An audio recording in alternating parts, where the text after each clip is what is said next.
একদিন রাজা ভরত সিংহ তার রাজপ্রাসাদের বাগানে পায়চারি করছিলেন। ঠিক তখনই তার স্ত্রী রানী সৌমা সেখানে এলেন। আমার আজ মন চাইছে যে আমি জঙ্গলে একটু সময় কাটাই। ওখানকার স্নিগ্ধতা আর শান্তি আমার খুব মনে পড়ছে। আরে বাহ, তুমি তো আমার মনের কথাটাই কেড়ে নিলে রানী। আমারও আজ জঙ্গলে ঘোরার খুব ইচ্ছে ছিল, আবহাওয়াটাও দারুণ। চলো, রাজকুমার কর্ণকেও সাথে নিয়ে যাওয়া যাক। কিছুক্ষণ পরেই রাজা ভরত সিংহ, তার মন্ত্রী রানী সৌমা এবং ছোট্ট রাজকুমার কার্য সেই ঘন জঙ্গলের গভীরে দাঁড়িয়েছিলেন, যেখানে বাতাসের ফিসফিসানিও যেন এক মিষ্টি সুর তৈরি করছিল। রাজকুমার কার্য ঝোপের আড়ালে খেলছিল আর রানী সৌমা তো হয়ে দাঁড়িয়েছিলেন। কি সুন্দর দৃশ্য! দূর থেকে দেখে মনটা কত শান্তি পাচ্ছে। মহারানী, সৌন্দর্য কখনো কখনো খুব বিপজ্জনক হয়।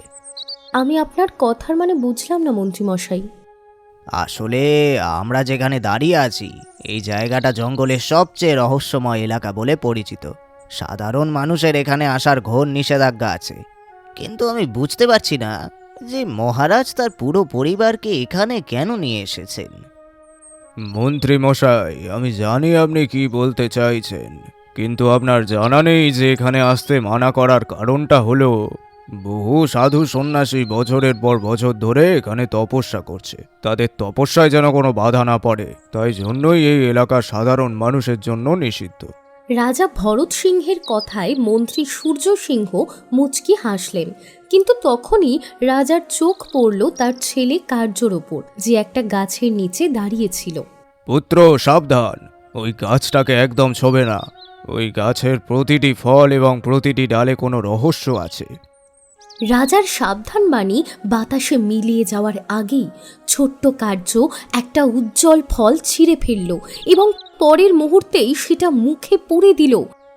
কিন্তু পরক্ষণেই রাজকুমার কার্যর মুখ ফ্যাকাশে হয়ে গেল, মাটিতে লুটিয়ে পড়ল। কার্য, কার্য, হে ভগবান! হে ভগবান, পুত্র তুই কি করলি? মহারাজ, যা ভয় পাচ্ছিলাম তাই হলো। আর তখনই ঝোপের আড়াল থেকে একজন রহস্যময় সাধুর আবির্ভাব হয়। তার চোখে সময়ের ওপার দেখার দৃষ্টি ছিল। তিনি নীরবে দাঁড়িয়ে তাদের সবাইকে দেখতে লাগলেন। আপনি তো সাধারণ মানুষের এখানে আসা নিষিদ্ধ করেছেন, তবু আপনি নিজে চলে এসেছেন। রাজা ভরত সিং, এটা আমার অনেক বড় ভুল ছিল সাধুজি। আমি শুধু আমার স্ত্রীকে জঙ্গলের সৌন্দর্য দেখাতে চেয়েছিলাম। আমি আমার ছেলেকে বারণও করেছিলাম। তোমার ছেলে তো একটি শিশু, কিন্তু চিন্তা করো না, ও যে ফলটা খেয়েছে তা অলৌকিক। ওর জ্ঞান ফিরে আসবে, কিন্তু সাথে সাথে একটা অসাধারণ ঘটনা ঘটবে। হ্যাঁ, কি ঘটনা? ও যে ফলটা খেয়েছে সেটাকে স্বর্ণ ফল বলা হয়। ওর নিয়তিতেই লেখা ছিল যে ওই ফলও খাবে। যদি অন্য কোনো ফল খেত তাহলে যে কোনো কিছু হতে পারত। স্বর্ণ ফল? আমি আপনার কথা বুঝতে পারলাম না সাধুজি। যে এই ফলটি খায় সে স্বপ্নে এমন একটা জায়গা দেখতে পায় যার নিচে স্বর্ণমণি থাকে। এই মণি যখন কোনো বস্তুকে স্পর্শ করে তখন সেই বস্তু সোনায় পরিবর্তন হয়, আর যদি এটি কোনো মানুষকে ছুঁয়ে দেয় তবে সেও সোনায় পরিবর্তন হয়ে যায়। আর যদি সেই মানুষটা আবার মানুষ হতে চায় তবে? না না না না না, এটা সম্ভব নয়। আর এই কাজ শুধু সেই করতে পারে যার কাছে স্বর্ণমণি আছে। সাধু একটি রহস্যময় হাসি নিয়ে সেখান থেকে চলে গেলেন, আর চলে যাওয়ার পরেই রাজকুমার কার্যর জ্ঞান ফিরল। বাবা, আমি একটা অদ্ভুত স্বপ্ন দেখলাম। আমি একটা ক্ষেতে দাঁড়িয়েছিলাম, ক্ষেতের মাটির নিচে রঙিন আলোয় ঝলমলে একটা জিনিস রাখা ছিল। মহারাজ, মনে হয় রাজকুমার ওই মণিটাকে দেখতে পেয়েছে, যার কথা সাধুজি এইমাত্র বলে গেল। আমাদের রাজ্যে তো অনেক গ্রাম আর অসংখ্য ক্ষেত আছে। কোন ক্ষেত ছিল সেটা? স্বপ্নে আমি কিছু লোকে দেখলাম, তারা আমাকে হরিয়াপুর বলে ডাকছিল। সেখানকারই ক্ষেত ছিল ওটা। মহারাজ, হরিয়াপুর তো আমাদের রাজ্যেরই কাছাকাছি। আচ্ছা পুত্র, তোমাকে যদি হরিয়াপুর নিয়ে যাওয়া যায় তাহলে তুমি কি সেই ক্ষেতটা চিনতে পারবে? হ্যাঁ বাবা, আমি ওই ক্ষেতটা চিনতে পারবো। তাহলে আমাদের রাজকুমারকে এখনই নিয়ে যাওয়া দরকার। না, আমি আমার ছেলেকে প্রথমে রাজপ্রাসাদে নিয়ে যেতে চাই। এখানে আমার ভয় লাগছে। রাজা ভরত সিংহ পরিবারকে নিয়ে রাজপ্রাসাদে ফেরার সিদ্ধান্ত নিলেন। রানী সৌমা তার ছেলেকে ঘরে নিয়ে গেলেন এবং রাজা ভরত সিংহ দরবারে বসলেন। মহারাজ, রাজকুমারকে হরিয়াপুর গ্রামে কবে নিয়ে যাবেন? আমি এটা নিয়েই চিন্তা করছিলাম। আমার মনে হয় যে জিনিসটা যা রাজকুমার দেখেছে, যদি সেটা সত্যি মাটিতে থাকে তাহলে সেখানে থাকাই ভালো হবে। কিন্তু কেন মহারাজ? কারণ সেই মণিটি অলৌকিক। আমি চাই না যে রাজকুমার বড় হয়ে তার অপব্যবহার করুক। আর যদি আমার কোনো শত্রু এর ব্যাপারে জানতে পারে তাহলে সে মণি কেড়ে নেওয়ার জন্য রাজকুমারের ক্ষতি পর্যন্ত করতে পারে। একদম সঠিক, আপনার সিদ্ধান্ত একেবারে সঠিক। আমিও এটাই বলতে যাচ্ছিলাম মহারাজ। সময় এভাবেই চলতে থাকলো। একদিন ছোট্ট রাজকুমার কার্য তার রাজপ্রাসাদের বাগানে খেলছিল। তখনই সেখানে দ্রুত দৌড়ে আসা একজন মুখোশধারী এসে পৌঁছালো। থামো যুবক, থামো, অনেক খেলাধুলা করেছো, চলো আমার সাথে। এই বলে মুখোশধারী জোর করে রাজকুমারকে ধরে নিল। হঠাৎ মন্ত্রী সূর্য সিংহের নজর পড়ল এবং তিনি দৌড়ে রাজকুমারের কাছে এসে পৌঁছলেন। আরে কে তুমি? তোমার সাহস কি করে হলো প্রাসাদের ভেতরে ঢোকার? মুখোশধারী তার তলোয়ার সরাসরি মন্ত্রী সূর্য সিংহের দিকে চালায় এবং ঘোড়ায় চড়ে রাজকুমার কার্যকে নিয়ে পালিয়ে যায়। আহত অবস্থাতেও মন্ত্রী সূর্য সিংহ সাহসের সাথে সেই অশ্বারোহীর পিছু নিলেন। এই দৃশ্যটি একজন সৈনিক দেখে নিল। সে সাথে সাথেই রাজা ভরতের কাছে গিয়ে পৌঁছল। মহারাজ, মহারাজ, রাজকুমারের ওপর হামলা হয়েছে। মন্ত্রী সূর্য সিংহের ওপরেও হামলা হয়েছে। তিনি আহত, ওনার পিছু নিচ্ছেন। আরে তাহলে আমার মুখের দিকে কি দেখছো? যাও, ওই মুখোশধারী লোকটাকে ধরো গিয়ে। আমি তোমাদের পিছু পিছু যাচ্ছি, যাও। কিছুক্ষণের মধ্যেই রাজা ভরত সিংহ এবং সৈনিকরা তাদের নিজেদের ঘোড়ায় চড়ে মুখোশধারীর খোঁজে বেরিয়ে পড়লেন। অনেক খোঁজার পরেও তারা মুখোশধারীকে পেলেন না। ক্লান্ত হয়ে তারা একটি নদীর তীরে বসে পড়লেন। তখনই সেখানে একটি গ্রামের লোক এসে পৌঁছালো। রাজা ভরত সিংহের দিকে তাকিয়ে বলল, মহারাজ, মহারাজ, কিছুক্ষণ আগে আমি একটা বিচিত্র দৃশ্য দেখতে পেলাম। কিরকম দৃশ্য? মহারাজ, আমি দেখলাম একজন মুখোশধারী একটা লোক আপনার পুত্রকে ঘোড়ার ওপর বসিয়ে নিয়ে চলে যাচ্ছিল। আর দেখলাম মন্ত্রী সূর্য সিং ওই লোকটার পিছু নিচ্ছে। তারপর হঠাৎ করে মুখোশধারী লোকটা দাঁড়িয়ে গিয়ে মন্ত্রীর ওপর তলোয়ার চালিয়ে দেয়। মন্ত্রী সূর্য সিং আমার চোখের সামনে নিজের প্রাণ ত্যাগ করেছে। আর ওই মুখোশধারী ওনাকে লাথি মেরে নদীতে ফেলে দিল। তারপর সে আমার চোখের সামনে থেকে উধাও হয়ে গেল। এই কথা বলে সেই ব্যক্তি সেখান থেকে চলে গেল। হায় ঈশ্বর, না জানি কোন শত্রু আমার পুত্রকে অপহরণ করে নিয়ে গেল। আর আমার সবচেয়ে বিশ্বস্ত মন্ত্রী সূর্য সিং, ওকেও সে রাজকুমারকে বাঁচাতে বাঁচাতে বীরগতি প্রাপ্ত হয়ে গেলেন। যদি তিনি কোনো পুকুরে পড়তেন তবে তাকে খোঁজা যেত, কিন্তু এই নদী বড়ই গভীর আর এর স্রোত কত দূরে যায় কেউ জানে না। রাজা ভরত সিংহ চোখের জল নিয়ে রাজপ্রাসাদে ফিরে গেলেন। রানী সৌমা এই কথা শুনে হাউমাউ করে কাঁদতে লাগলেন। কিছু বছর পর হরিয়াপুর গ্রামে আদিত্য নামের একজন কৃষক তার ক্ষেতে পৌঁছেছিলেন। ঠিক তখনই তার নজর পড়ল অন্য ক্ষেতে বসে থাকা বীরজুর ওপর। আদিত্য সাথে সাথে বীরজুর কাছে গিয়ে বললেন, এই যে বীরজু, কি হয়েছে? এত মনমরা কেন লাগছে? কি আর বলবো, এবারেও আমার ফসল পুরোপুরি নষ্ট হয়ে গেল। এখন তো আমার কাছে বীজ কেনারও টাকা নেই। আরে চিন্তা করো না, ঈশ্বরের কাছে প্রার্থনা করো, তিনি তোমার কথা শুনবেন। আমি ভাবছিলাম যে আমাদের শেঠ রতন দাসের থেকে কিছুটা ঋণ নিয়ে নি। যখন পরের ফসল ভালো হবে তখন ওনার ঋণ শোধ করে দেবো। আদিত্যর মুখ রাগে লাল হয়ে উঠল। শেঠ রতন দাসের নাম শুনতেই তার গ্রামের বিধ্বস্ত চেহারা মনে পড়তে লাগলো। আরে তুমি কি পাগল টাগল হয়ে গেলে নাকি? তুমি জানো না শেঠ রতন দাস কতটা লোভী? জানি না সে কতজনের জমি কেড়ে নিয়েছে, কতজনকে ঘর থেকে তাড়িয়ে দিয়েছে। আরে তাহলে আমি কি করব আদিত্য? আমার কাছে তো কোনো রাস্তাও নেই আর। বাড়িতে ছেলে রয়েছে, বউ রয়েছে, মা আছে, সবার পেটের খেয়াল রাখবো কি করে? দেখো বন্ধু, তুমি কোনো অন্য উপায় ভাবো, কিন্তু আমি তোমাকে শেঠ রতন দাসের কাছে একদম যেতে দেবো না।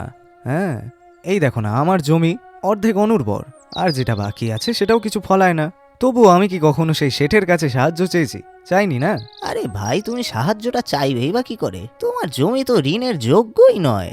কি আর বলি, যদিও তুমি ঠিক কথাই বলেছ, কিন্তু কি করব, আমি তো কোনো রাস্তাও দেখতে পাচ্ছি না। চলো আমি যাই এবার। বীরজু চলে গেল আর আদিত্য চুপচাপ তার ক্ষেতে লাঙল চালাতে লাগলেন। ক্ষেতের শুকনো মাটিতে তার মনের ভয় চাপা পড়ে যেতে শুরু করেছিল। এদিকে বীরজু সরাসরি শেঠ রতন দাসের হাভেলি চলে গেলেন। শেঠজি, আমার ফসল শুকিয়ে গেছে, আমার কাছে বীজ কেনারও টাকা নেই। আমার আমার কিছুটা ঋণের প্রয়োজন। এই বীরজু, তুমি আমার ঋণ দেওয়ার পদ্ধতি জানো নিশ্চয়ই। যদি সময় মতো শোধ না করো তাহলে সুদ এত বেড়ে যাবে যে আমার নিজেরও কোনো হিসেব থাকবে না। খোলামেলা করে যদি বলি তাহলে তোমার ক্ষেত আমার হয়ে যাবে, বুঝলে? হ্যাঁ ঠিক আছে, রাজি। শেঠ তাকে কিছু টাকা দিলেন এবং হাসতে হাসতে মাথা নাড়লেন। বীরজু আশা নিয়ে সেখান থেকে চলে গেলেন, কিন্তু যেই সে গেল, শেঠ রতন দাসের স্ত্রী হেসে বললেন, যদি কোনোদিন তোমার ভান্ডা ফাঁস হয়ে যায়, কিছু ভেবেছো? আরে কোন ভান্ডার? অর্ধেক কৃষকের ফসল তো তুমি নিজেই কীটনাশক দিয়ে রাতে নষ্ট করে দাও। কৃষকেরা ঋণ চাইতে আসে, তাদের ওপর ভারী সুদ চাপিয়ে দাও। হ্যাঁ, আমায় কেউ কখনোই ধরতে পারবে না, আর যদি ধরেও ফেলে তাহলে কেউ আমার কিচ্ছুটি করতে পারবে না। তুমি তো জানোই যে আমি এরকম কেন বলছি। শেঠের চোখে একটা রহস্যময় ঝলক ছিল এবং তার স্ত্রীর চোখে লোভের এক বিকৃত আলো। এদিকে আদিত্য যখন বাড়ি ফিরলেন, তখন তার মনে বীরজুকে নিয়ে চিন্তার ঢেউ ছিল। তার বাড়ির উঠোনে তার স্ত্রী রাধা বসেছিলেন। আদিত্য তার স্ত্রী রাধাকে সমস্ত ঘটনা বলতে বলতে চিন্তিত স্বরে বললেন, হ্যাঁ রাধা, জানি না এই গ্রামবাসীদের কি হয়েছে। আমি বীরজুকে অনেক বোঝানোর চেষ্টা করলাম, কিন্তু সে তো কেবল একটাই জেদ ধরে বসেছিল। আমাকে তো শেঠজির কাছ থেকে ঋণ নিতেই হবে, নিতেই হবে, নিতেই হবে। নিয়ে নিল। তুমি দেখো রাধা, ওর এই কষ্টের জমিটাও ওর হাত থেকে বেরিয়ে যাবে। জানি না এই লোভী শেঠের শেষ কবে হবে আদিত্য, কবে গ্রামবাসীরা এর থেকে মুক্তি পাবে। রাধা চিন্তায় ডুবে গেলেন। আদিত্য কেবল হালকা হাসলেন এবং তারপর খেয়ে ঘুমিয়ে পড়লেন। যখন আদিত্যর চোখ খুলল, তখন বাড়িতে শেঠ রতন দাস এবং তার স্ত্রীকে দেখে চমকে গেলেন।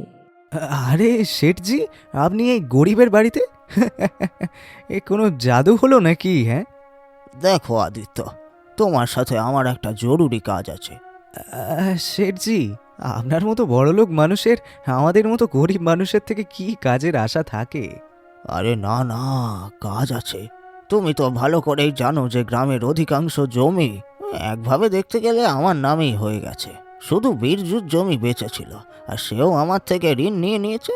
হ্যাঁ, আমি ওকে বুঝিয়েছিলাম যাতে আপনার থেকে ঋণ না নেয়, কিন্তু ও তো সেই ভুলটাই করলো। হ্যাঁ হ্যাঁ, আমি সব জানি আদিত্য, আর আমি এটাও জানি যে তুমি গ্রামের সব থেকে চালাক মানুষ। তাহলে ঘুরিয়ে ফিরিয়ে কথা না বলে আপনি সোজা আসল কথায় আসুন।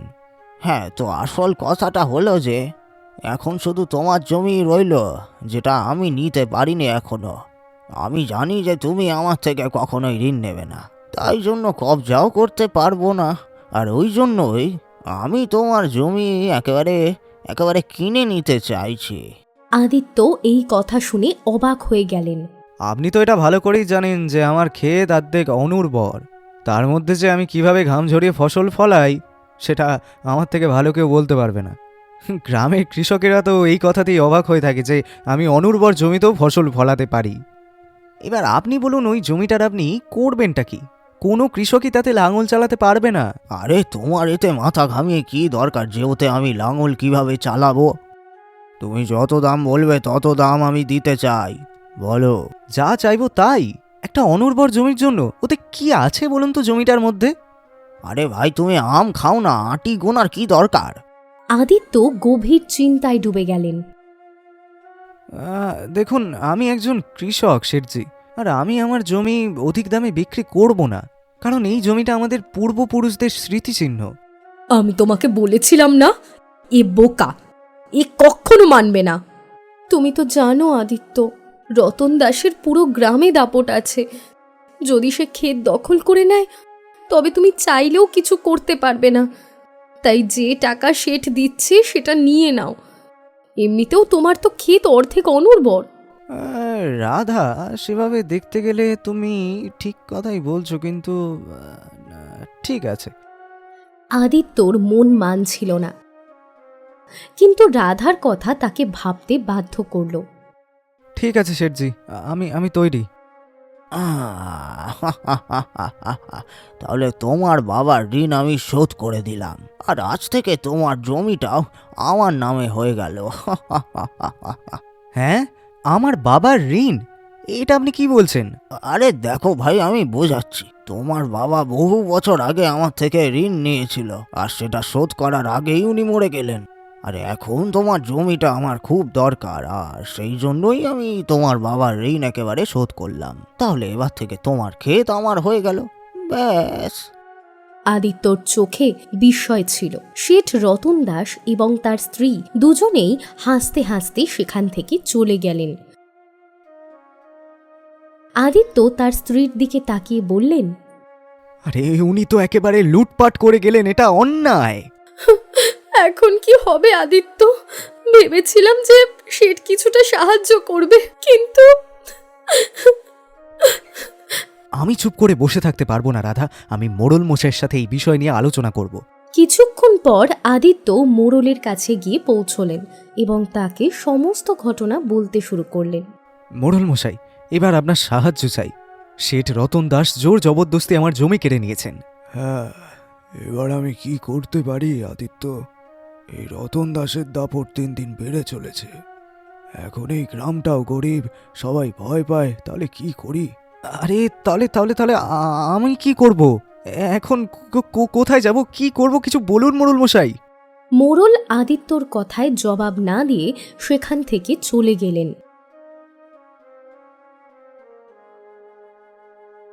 আদিত্য চোখে হতাশা নিয়ে নিজের বাড়ি ফিরে এলেন।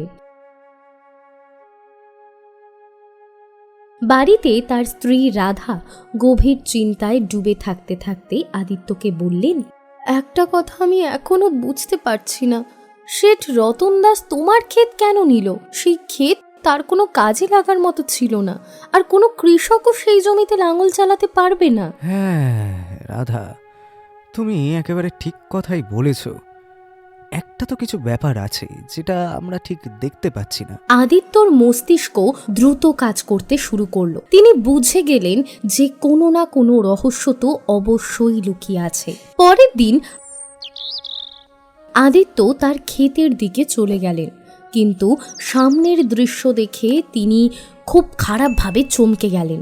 তিনি দেখলেন যে শেঠ রতন দাস এবং তার স্ত্রী তার ক্ষেতে দাঁড়িয়েছিলেন। তারা দুজনেই আদিত্যর ক্ষেতকে দেখছিলেন। বড়ই অদ্ভুত ব্যাপার তো, এই দুজন স্বামী স্ত্রী এরকম কড়া রোদে আমার ক্ষেতে কি দেখছেন?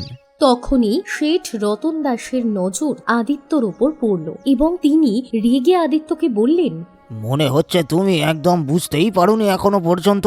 এই জমিটা আমার আমার বুঝলে কি না? তুমি এখান থেকে চলে যাও, যাও।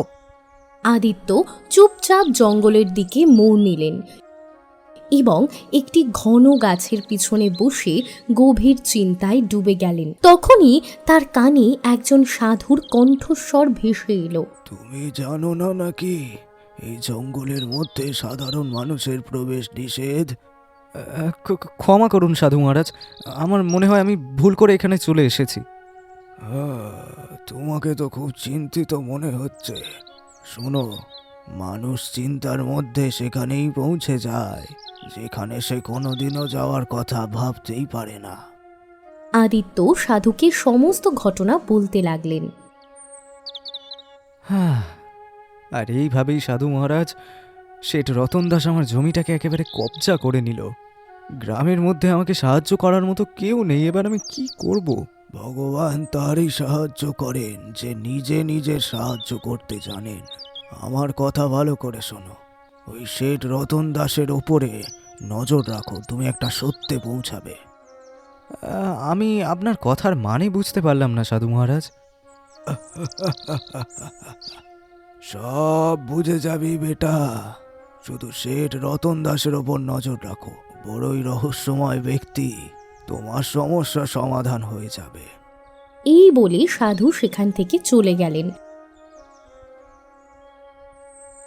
আদিত্য মনে অনেক প্রশ্ন নিয়ে নিজের বাড়ি ফিরে এলেন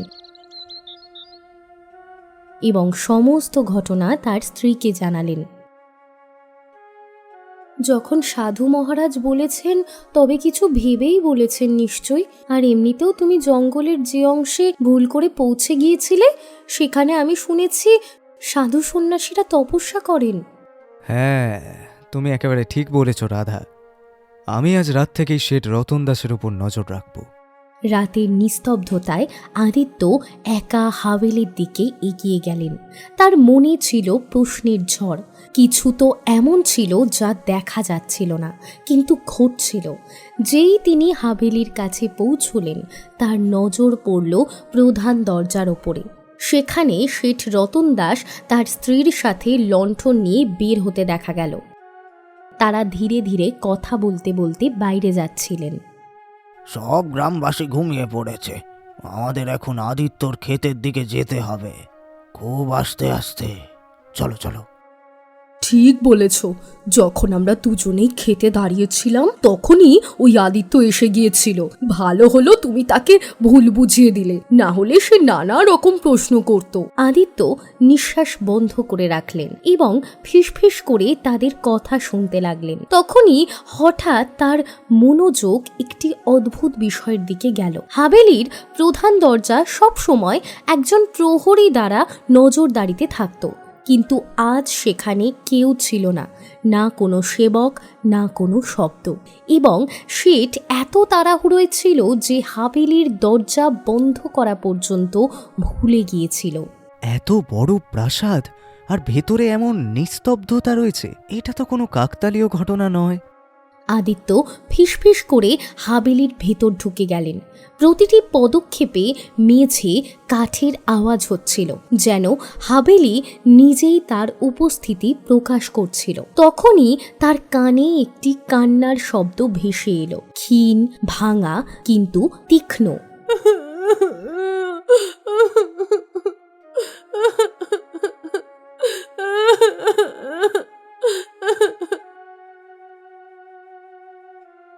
এই আওয়াজটা তো কোনো বন্দির আর্তনাদের আওয়াজ মনে হচ্ছে। তিনি সেই আওয়াজের দিক বুঝতে পারলেন এবং করিডোরে এগিয়ে গেলেন। সেখানে একটি ঘর ছিল যার খিল বাইরে থেকে লাগানো ছিল। আওয়াজ সেই ঘর থেকেই আসছিল। তিনি শব্দ না করে খিল খুললেন, ভেতরে উকি দিলেন। ঘরের মধ্যে একটি 14 বছর বয়সী ছেলে চেয়ারের সাথে বাঁধা ছিল, তার মুখে কাপড় গোজা ছিল। হে ভগবান, এটা কে আবার? আদিত্য দ্রুত এগিয়ে গিয়ে তার মুখ থেকে কাপড় সরালেন এবং দড়ি খুললেন। ছেলেটি ভীষণ ক্লান্ত এবং ভয় পেয়ে গিয়েছিল, কিন্তু তার চোখে রাজকীয় তেজ ছিল। তুমি কে, আর তোমাকে এখানে বেঁধে রাখা হয়েছে কেন? আমার নাম কার্য, রাজকুমার কার্য, রাজা ভরতের পুত্র। আদিত্যর মুখ সাদা হয়ে গেল, যেন কোনো ভুলে যাওয়া ইতিহাসের পাতা হঠাৎ সামনে এসে গেল। রাজকুমার, কিন্তু তুমি এখানে কি করে? আমার অপহরণ হয়েছিল। যখন আমার জ্ঞান ফিরল তখন আমি এই জায়গাতেই ছিলাম। আমার সামনে দাঁড়িয়েছিল একজন মোটা লোক, রহস্য জানতে চাইতো। রহস্য? কি রহস্য? রাজকুমার কার্য সমস্ত ঘটনা বলতে শুরু করলো। এই গ্রামে একটি ক্ষেত আছে যার নিচে সোনার মণি চাপা আছে, এমন মণি যা যে বস্তুকে ছোঁয় তাকে সোনায় বদলে দেয়। সেই লোকটা এই রহস্যের কথা জানতে পেরেছিল। 4 বছর ধরে সে আমার থেকে সেটাই জিজ্ঞাসা করছে, কিন্তু আমি বলিনি, কারণ আমি জানতাম যেই আমি সত্যিটা বলবো সে আমাকে মেরে ফেলবে। আদিত্য গভীর চিন্তায় ডুবে গেলেন। তার চেহারায় চিন্তা এবং বিস্ময় দুটোই একসাথে ফুটে উঠল। ও তাহলে শেঠ রতন দাস কাল এই কারণেই আমার জমিটাকে দখল করেছে, এমনকি একটা জমি যেটা অনুর্বর।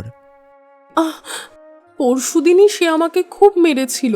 আমি কষ্টে কাতরাচ্ছিলাম এবং তখন আমি কেবল এতটুকুই বলেছিলাম যে মণি সেই ক্ষেতেই চাপা আছে যেটা অর্ধেক অনুর্বর এবং অর্ধেক সবুজ। সত্যিটা আমি তাকে বলিনি। আমার একটাই আশা ছিল কেউ আমাকে খুঁজে নেবে। আদিত্যর চোখ বড় হয়ে গেল। এখন সব স্পষ্ট হয়ে গিয়েছিল। এই জন্যই উনি আমার জমিকে বেছে নিয়েছেন। কিন্তু ওই জমিটা এতটাই বড়, শেঠ কি করে বুঝতে পারবেন যে মণিটা কোথায়? আমি জানি যে মণি কোথায় আছে, কিন্তু আমি তোমাকে বলবো না। কেন? কি ভরসা আছে যে তুমিও শেঠের মতোই করবে না? মনির জন্য যদি আমাকে ধোকা দাও তুমি, যদি তুমি শেঠেরই লোক হয়ে থাকো। কিছুক্ষণ নীরবতা বজায় রইল। এরপর আদিত্যর চেহারায় হালকা হাসি এলো। তিনি ঝুঁকে কার্যর চোখে চোখ রেখে বললেন,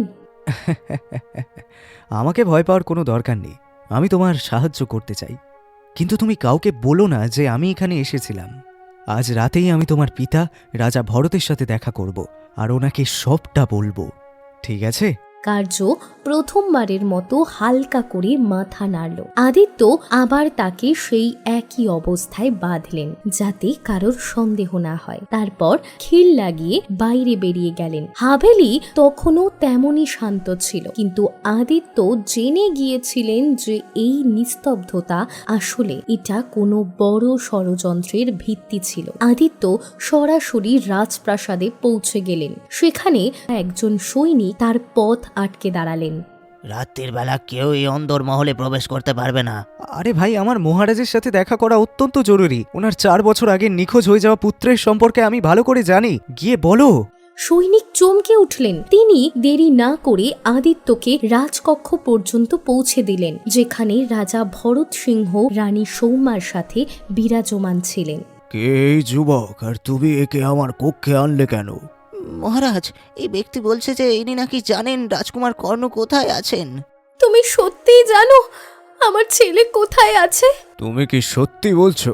যদি হয়ে থাকে তাহলে আমি তোমাকে এমন একটা উপহার দেব যে কখনোই ভুলবে না। হ্যাঁ মহারাজ, কিন্তু আমি কোনো উপহার পাওয়ার জন্য করছি না। একটি পুত্র বছরের পর বছর ধরে তার বাবা মার কাছ থেকে আলাদা রয়েছে, একজন বন্দী হিসাবে রয়েছে। আমি তো কেবল এটা মানবতার খাতিরেই করছি। আদিত্য তাদের সমস্ত ঘটনা বিস্তারিতভাবে বলে দিলেন। শুনে রানীর চোখ জলে ভরে উঠল। রাজার মুঠি শক্ত হয়ে গেল। সৈনিক, তৈরি হও, শেঠ রতন দাসের প্রাসাদে যাওয়া যাক এক্ষুনি। চলো। কিছুক্ষণের মধ্যেই রাজা, রানী, আদিত্য এবং সৈনিকেরা শেঠ রতন দাসের হাবেলির বাইরে ছিলেন। শেঠ তার স্ত্রীর সাথে আদিত্যর ক্ষেত থেকে ফিরছিলেন। যখন তিনি রাজাকে তার দরজায় দেখলেন, তার পায়ের তলার মাটি সরে গেল। হ্যাঁ, এত রাতে কোথা থেকে ফিরছো শেঠ? শেঠ রতন দাস ঘাবড়ে গিয়েছিলেন। এই কথা বলে রাজা ভরত একজন সৈনিককে বললেন, শোনো, আদিত্যর সাথে ভেতরে যাও আর রাজকুমারকে সাথে করে নিয়ে এসো। মুহূর্তের মধ্যেই আদিত্য রাজকুমার কার্যকে সাথে নিয়ে বাইরে চলে এলেন। বাবা, বাবা! রাজকুমার দৌড়ে গিয়ে তার বাবাকে জড়িয়ে ধরল। কাঁদতে কাঁদতে সমস্ত কষ্ট বলে দিল। রাজার ক্রোধ এখন চরমে ছিল। শেঠ রতন দাস, তুমি আমার পুত্রকে অপহরণ করেছ আর তার সাজা হলো মৃত্যু। আমি তোমায় এক্ষুনি শেষ করে দেব। হ্যাঁ। দাঁড়ান দাঁড়ান দাঁড়ান মহারাজ, দাঁড়ান, ক্ষমা চাইছি। একটি প্রশ্ন এখনো অনুত্তরিত। রাজকুমার আমাকে বলেছেন যে সে এমন একটি রহস্য জানত যা কেবল আপনি, মহারানী আর মন্ত্রী জানতেন। মন্ত্রী তো মারা গেছেন, তাহলে এই রহস্যটা শেঠ রতন দাস জানল কি করে? রাজা হতবাক হয়ে গেলেন। তিনি শেঠের দিকে তাকিয়ে দেখলেন। উত্তর দাও, তুমি কি করে জানতে পেরেছিলে? মহারাজ মহারাজ মহারাজ আমাকে ক্ষমা করুন। মন্ত্রী সূর্য সিং আমার বন্ধু ছিল। সেই আমাকে বলেছিল যে রাজকুমার একটা সোনার মণির রহস্যের ব্যাপারে জানে। ওই বুদ্ধি করেছিল যে আমি রাজকুমারের অপহরণ করব এবং তলোয়ারের মিথ্যে আঘাত করিয়ে দিয়ে নদীতে ঝাঁপ দিল। ও ভালোই সাঁতার জানতো। লোকে মেনে নিল যে ও মারা গেছে, অথচ আমরা দুজনেই সেই মণিটিকে লাভ করে সবচেয়ে শক্তিশালী হয়ে উঠবো। এই ছিল বুদ্ধি। তুমি জানো সূর্য সিং এখন কোথায় আছে? ও আমার প্রাসাদের গুপ্ত কক্ষে থাকে। সে খুব গভীর ঘুমে ঘুমায়, এখনো ঘুমাচ্ছেই বোধহয়। কে আছো? যাও, ওকেও ধরে নিয়ে আসো। কিছুক্ষণের মধ্যেই সূর্য সিংহকে টেনে আনা হলো। হ্যাঁ, মন্ত্রী সূর্য সিং, তুমি আমাদের সাথে বিশ্বাসঘাতকতা করেছো, ধোঁকা দিয়েছো। মহারাজ আমাকে ক্ষমা করুন, আমি লোভে অন্ধ হয়ে গেছিলাম। তুমি রাজ্য আর রাজা দুটোর সাথে বিশ্বাসঘাতকতা করেছো, তোমার শাস্তি তুমি পাবেই। রাজা শেঠ রতন দাস তার স্ত্রী এবং সূর্য সিংহকে বন্দি বানিয়ে কারাগারে পাঠিয়ে দিলেন। এরপর তিনি রাজকুমার কার্যর থেকে সোনার মণির স্থানের ঠিকানা জিজ্ঞাসা করলেন এবং সেখানে পৌঁছলেন। বাবা, এটাই সেই স্থান যেখানে মণি লুকিয়ে আছে। আদিত্য মাটি সরালেন এবং একটি জলজলে মণি বাইরে বেরিয়ে এলো। এবার এই মণিটা তোমার, আদিত্য। তুমি আমার পুত্রের প্রাণ বাঁচিয়েছ। এই মণি তোমার সাহস এবং সততার সামনে কিচ্ছুটি নয়। আমার দৃঢ় বিশ্বাস যে তুমি এর ব্যবহার কেবল নিজের দরিদ্র দূর করার জন্যই নয়, বরং অন্যদেরও সাহায্য করার জন্য করবে। কি ঠিক বললাম কি না? ঠিক বলেছেন, ঠিক বলেছেন। আসলে আমার ধনরত্ন নয়, শান্তি প্রয়োজন ছিল, আর সেটা আজকে পেয়ে গেলাম।